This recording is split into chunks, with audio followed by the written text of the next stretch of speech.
Hello viewers, आप सबका स्वागत है फिनिक्स पे लीगल चैनल में। तो आज हम बात करेंगे सिविल सूट का एक बहुत ही इम्पोर्टेंट कंपोनेंट जिसे मैं बोलूँ। कोई भी सिविल सूट इस चीज़ के बिना मेरे हिसाब से तो वो अधूरा ही होता है, और वो बात होती है हर्जाने की। जब भी हम किसी के ऊपर में केस दायर करते हैं, खासकर जब सिविल सूट की हम बात करते हैं, तो कहीं ना कहीं एक नुकसान हुआ होता है प्लेंटिफ को, है ना, जो केस फाइल करता है।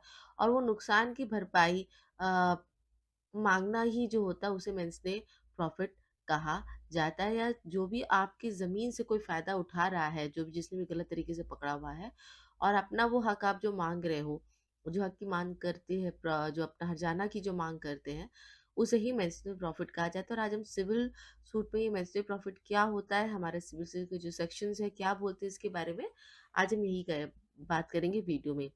साथ ही साथ हम ये भी जानेंगे किस तरह के जो सिविल केसेस है जिसमें हम मेंस ने प्रॉफिट या हर्जाना मांग सकते हैं, इसे कैसे कैलकुलेट किया जाता है, और ऑफ कोर्स जो हमारा जो सुप्रीम कोर्ट का जजमेंट है इस चीज़ के बारे में क्या-क्या बोलता है, कहाँ-कहाँ इसके बारे में क्या-क्या बोला गया है मेंस ने प्रॉफिट को लेकर, जो बहुत ही इंपॉर्टेंट है, सिर्फ उसी जजमेंट्स के बारे में हम इसमें बात करेंगे। तो वीडियो स्टार्ट करने से पहले मैं एक रिक्वेस्ट भी साथ में करना चाहूँगी कि मैंने एक कोर्ट में जो प्रैक्टिस होता है लॉयर्स का, खासकर जो सिविल कोर्ट का जो लॉयर्स का जो प्रैक्टिस होता है, उस पे मैंने एक कोर्स बनाया हुआ है। जो बताया जाता है कि एज़ ए लॉयर आपको कोर्ट में क्या-क्या करना होता है, सिविल सूट में हर एक डेट पे क्या-क्या प्रक्रिया होती है, और एज़ ए लॉयर आपको क्या-क्या काम उसपे करना होता है। एक कोर्स है।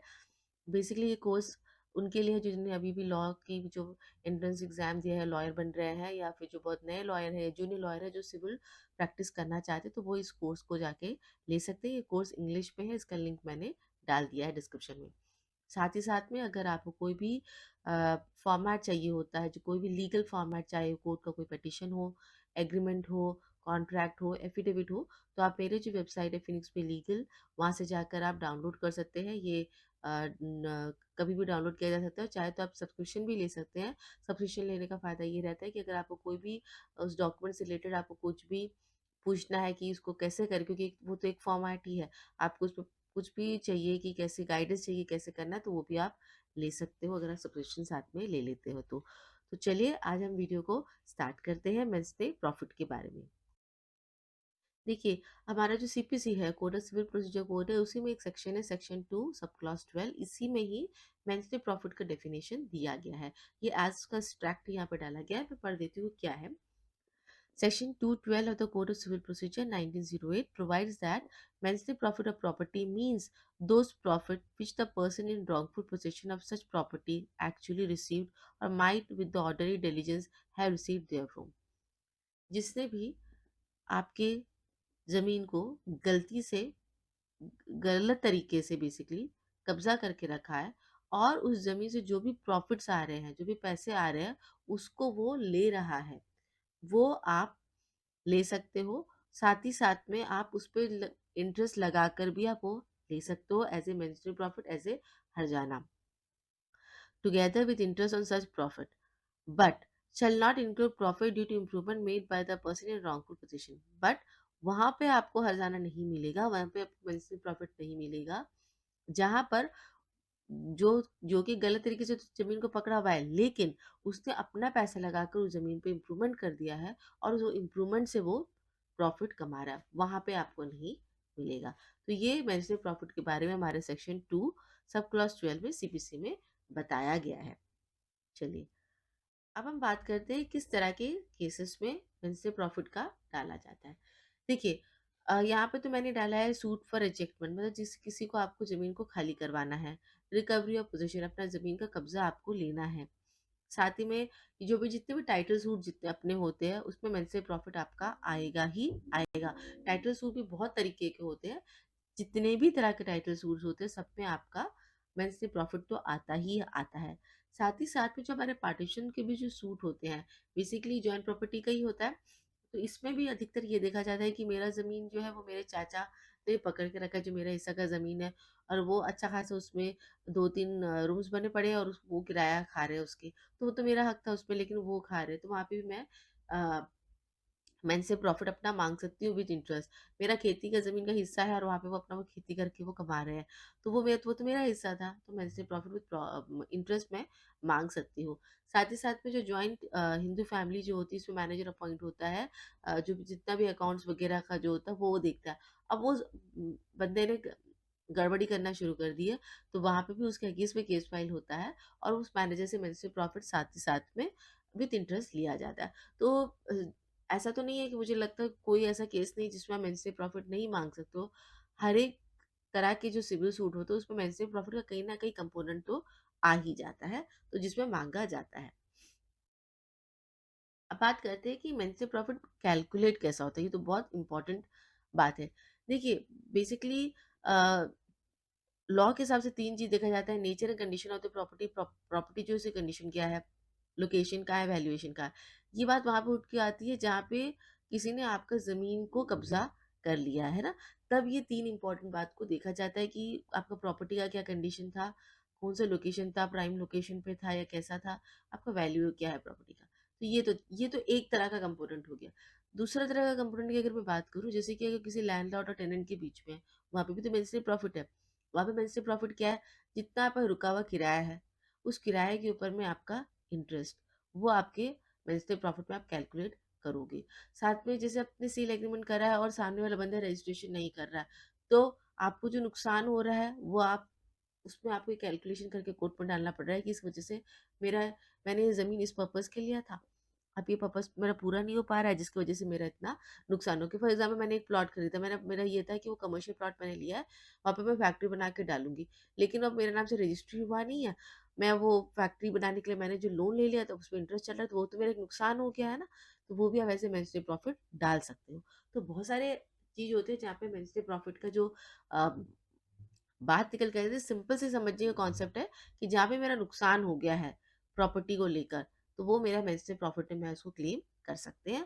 कैलकुलेशन भी उसी हिसाब से हो जाता है। लेकिन हाँ, उसमें एक चीज़ का ध्यान रखने की बात होती है, अगर हम कैलकुलेशन की बात करें, तो ये कोर्ट का पूरा डिस्क्रेशन होता है। मैंने तो बोल दिया कि मेरा 1 करोड़ का नुकसान हो गया है, पर कोर्ट को सैटिस्फाई भी मुझे करना पड़ेगा कि मेरा इतना नुकसान हुआ है, अदरवाइज़ कोर्ट अपने हिसाब से वो आपको मेरे से प्रॉफ़िट देगा, है ना? आपने माँगा है मेरे को 12% इंटरेस्ट चाहिए, ज़रूरी नहीं है कोर्ट आपको 12% इंटरेस्ट दे, कोर्ट आपको शायद सिर्फ़ 5% इंटरेस्ट दे या 8% इंटरेस्ट भी दे, ऐसा भी हो सकता है। ये कोर्ट का कंप्लीट डिस्क्रेशन होता है, लेकिन हाँ, अगर आपने मेरे से प्रॉफ़िट माँगा है और आपने अपना केस को प्रूव किया है, तो मिलता है, ये बात है। हाँ, कैलकुलेशन का हर एक का अलग होता है। आपने जो माँगा शायद उससे कोर्ट सैटिस्फाइड नहीं है, या फिर आपने जो माँगा कोर्ट को लगा नहीं इससे ज़्यादा आपको मिलना चाहिए, तो ये कोर्ट का कंप्लीटली ऊपर हो जाता है कि वो आपको कितना दे रहे हैं, ठीक है? चलिए अब हम बात करते हैं सुप्रीम कोर्ट के जजमेंट के बारे में, जहाँ पे वेस्टर्न प्रॉफिट को लिया है। यहाँ पे मैंने 2 जजमेंट लिए हैं, एक 2020 का लेटेस्ट ही लिया है मैंने, एक है 2020 का और एक है 2030 का, सॉरी 23 का, जो अभी यही साल का है।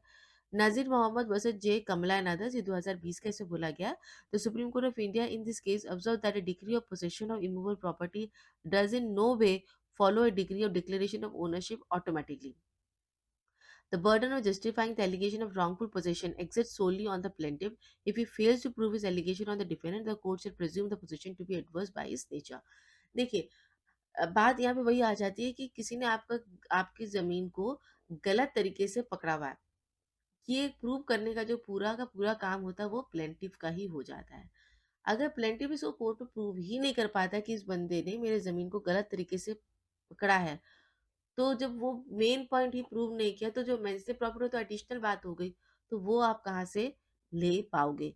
और जब आप बात को प्रूव नहीं कर पाते हो, तो कोर्ट यही प्रेज़्यूम करेगा कि जो if he fails to prove his allegation on defendant, the court shall presume the position to be adverse by his nature. तो कोर्ट को यही लगेगा कि जब आप अपना यही नहीं प्रूव कर पाए हो, जस्टिफाई नहीं कर पाए हो कि उसने गलत तरीके से पकड़ा, तो मतलब आप अब एडवर्स में हो, मतलब आपने गलत तरीके से पकड़ा, तो उल्टा हो जाता है, सीधा-सीधा मतलब है। लेकिन अगर हम यहाँ पे सिर्फ मंथली प्रॉफिट पे ही कंसंट्रेट करें, तो पहले तो आपको प्रूव करना पड़ेगा कि जो डिफेंडेंट है, उसने गलत तरीके से आपकी ज़मीन को कब्ज़ा किया हुआ है, रॉन्गफुल, यहाँ पे रॉन्गफुल वर्ड यूज़ हुआ है और उसकी वजह से आपको इकोनॉमिकली या फाइनेंशियली नुकसान हुआ है। ये आपको प्रूव करना पड़ेगा ये दोनों पॉइंट, तभी जाकर आपको मंथली प्रॉफिट कोर्ट से मिलेगा, है ना? ये बर्डन प्लेंटिफ के ऊपर है। अब बात कर रहे थे 2023 का, जो मुझे लगता है बहुत रेलेवेंट होता है। Suit for possession and suit for claiming damages for use and occupation of property are two different cause of action, supreme court. ये उन केसेस में हो जाता है जहाँ पे आपने सिविल सूट तो डाल दिया, है ना? पोसेशन के लिए, कब्जा लेने के लिए डाल दिया, लेकिन वहाँ पे आपने मेंस प्रॉफिट माँगना आप छोड़ दिए हो। केस खत्म हो जाता है और आपको रियलाइज़ होता है कि यार मेरे को तो खर्चा भी हुआ इसमें, मतलब मेरा पूरा नुकसान भी हुआ है। वो तो मैंने माँगा नहीं हर्जाना, तो क्या आप उस चीज़ के लिए दूसरा केस फाइल कर सकते हो? यही बात सुप्रीम कोर्ट ने Bharat petroleum corporation limited versus ATM construction में कहा है कि आप बिल्कुल माँग सकते हो। क्योंकि कॉज़ ऑफ एक्शन तो दो is related but at the same time is different also.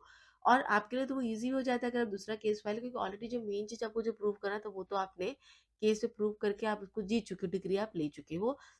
तो ये उन केसेस के लिए जहाँ पे अपना केस आपने डाला, आपका केस होके खत्म हो गया, आप जीत गए केस को, लेकिन वहाँ पे आपने मेंशन प्रॉफिट का जो बात था, वो आपने नहीं डाला है। ये अधिकतर कौन से केसेस में होता है? ये होता है यूजुअली लैंडलॉर्ड टेनेंट के केसेस में हो जाता है, जहाँ पे मकान मालिक ने डाला किराएदारों के ऊपर कि मुझे मेरा ज़मीन का कब्ज़ा वापस दे दे।